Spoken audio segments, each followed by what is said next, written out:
rates, credit card rates, and car loan rates remain high.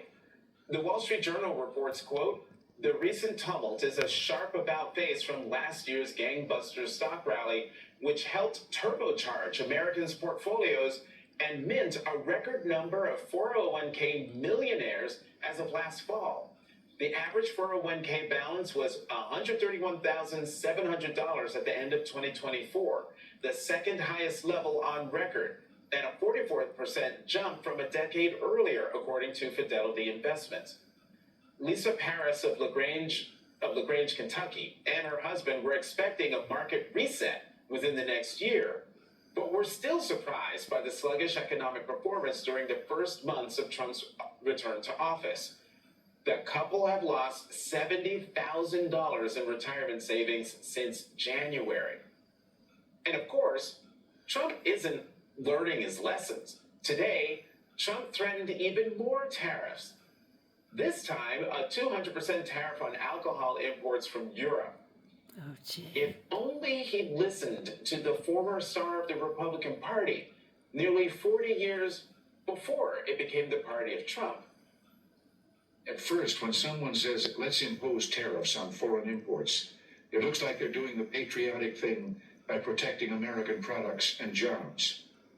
And sometimes for a short while it works, but only for a short time.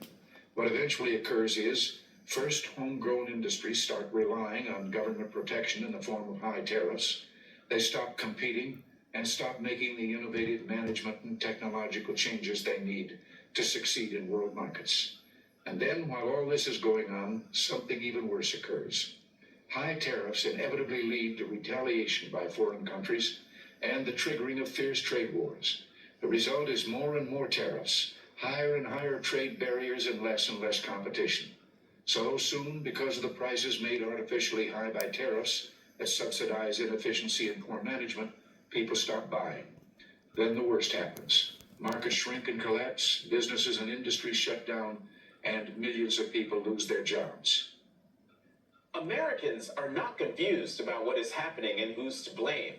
According to a new poll, a majority of Americans disapprove of Donald Trump's handling of the economy and his on and off again tariffs, with 56% disapproving of the way he's handling the economy and 61% disapproving of the way he's handling tariffs.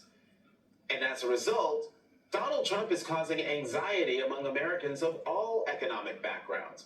The Wall Street Journal reports, quote, "Checking and savings deposit balances across all income levels have declined over the 12-month period through February and are getting closer to inflation-adjusted 2019 levels, according to credit card data tracked by Bank of America Institute.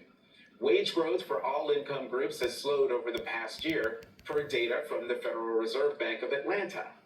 Americans' inflation-adjusted debt balances are starting to surpass pre-pandemic levels. Thank goodness. What this means is that consumers generally are less able to absorb shocks, just as uncertainty is soaring. It's hard to blame them for turning cautious, even if that means the economy suffers.